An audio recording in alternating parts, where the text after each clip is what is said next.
Dans cette vidéo, je vais montrer comment, en mode élémentaire, créer un triangle ABC, isocèle en A, tel que BC égale 5, AB égale AC est égal à 7. Comment ensuite enrichir un petit peu la figure, et puis la copier-coller dans un traitement de texte. Alors tout d'abord, vous démarrez Minecraft 32, et puis ici en haut, à l'aide du menu Options, vous mettez en niveau élémentaire, et puis vous vérifiez que la case affichage automatique des mesures de longueur et d'angle est bien cochée, ce qui est le cas ici. Cliquez sur OK. Ensuite, en haut à gauche, nouvelle figure. Et quand on est en mode élémentaire, la nouvelle figure est automatiquement avec un petit segment longueur unité. Nous allons dérouler la barre des segments et choisir cette icône, segment de longueur donnée. On clique un peu vers le bas. Et ensuite, ça me demande la longueur du segment. Je vais donc mettre 5. Et puis, à la volée, je peux rentrer les noms des deux points que je vais donc appeler B. Donc, j'appuie sur Entrée pour avoir B. Et c'est Entrée, voilà. Les deux points sont nommés. Ensuite, vous déroulez la barre des cercles. Vous cliquez sur Cercle par centre et rayon. Cercle de centre B, donc je clique sur B, rayon 7. Je fais la même chose maintenant en cliquant sur C. Il me faut maintenant créer le point A comme point, un des deux points d'intersection ces deux cercles. Je déroule la barre des points, je clique sur l'icône d'intersection, je clique à l'intersection des deux cercles. Et je nomme automatiquement le point A.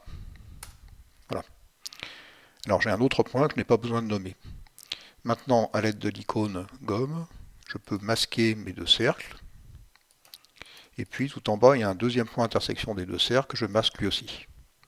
Je déroule la barre des segments et je crée deux segments joignant A et B et A et C. Pour que la figure soit plus jolie, on va maintenant déplacer les noms des points A, B, C. Je clique en haut sur cette icône, déplacer un nom, et je fais glisser les noms des points A, B, C là où je veux. Maintenant, je voudrais aussi que soient affichées sur la figure les mesures des longueurs AB et AC. Alors le plus simple, c'est de mesurer en fait les longueurs AB et AC. On va faire ça par exemple en bleu, donc je clique sur la couleur bleue. Et puis je déroule la barre des mesures. Je n'ai même pas besoin de la dérouler d'ailleurs, c'est l'icône par défaut. Voilà, mesure de longueur, je clique dessus. Je clique sur A puis sur B. Donc la mesure est affichée. Je fais même chose en cliquant sur A et puis sur C. Cette deuxième mesure, je voudrais qu'elle soit placée différemment. Je clique sur l'outil en haut à gauche de capture. Je capture donc mon affichage ici et je le mets de l'autre côté. Je voudrais aussi enrichir cette figure en mettant des marques de segments pour les segments de même longueur. Alors ici à droite, nous avons une palette de choix de marques. On va par exemple choisir une marque à 2 traits. Voilà. Et puis on va prendre une épaisseur de 2 pixels. Je clique ici à gauche sur marque de segment et je clique simplement sur les deux segments AB et AC. Et ils ont maintenant une marque. Je voudrais maintenant en rouge aussi marquer les deux angles égaux à la base, les angles B et C. Je clique par exemple sur la couleur prédéfinie rouge. Je déroule la barre des outils des marques. Je clique sur la marque d'angle. Je clique sur A, sur B et sur C. Et je clique ensuite sur A, sur C et sur B. A noter que je peux aussi, à l'aide de l'icône, capturer ces marques d'angle. Imaginons maintenant que je change d'avis et que je voudrais que ces marques d'angle soient pleines. À ce moment-là, je clique ici sur la marque d'angle pleine. Je clique en haut sur l'icône changer la couleur aussi d'un objet et je clique sur mes deux marques d'angle. Voilà.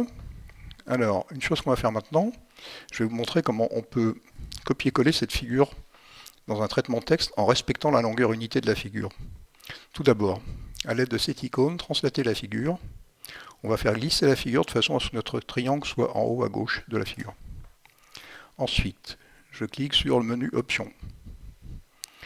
Et je coche la case Utiliser un cadre de dimension donnée. Je referme. Alors maintenant, je vois qu'il y a un grand cadre gris qui encadre ma figure. Tout en bas à droite, je capture le coin, en bas à droite. Je déplace mon cadre gris de façon à ce qu'il entoure le triangle.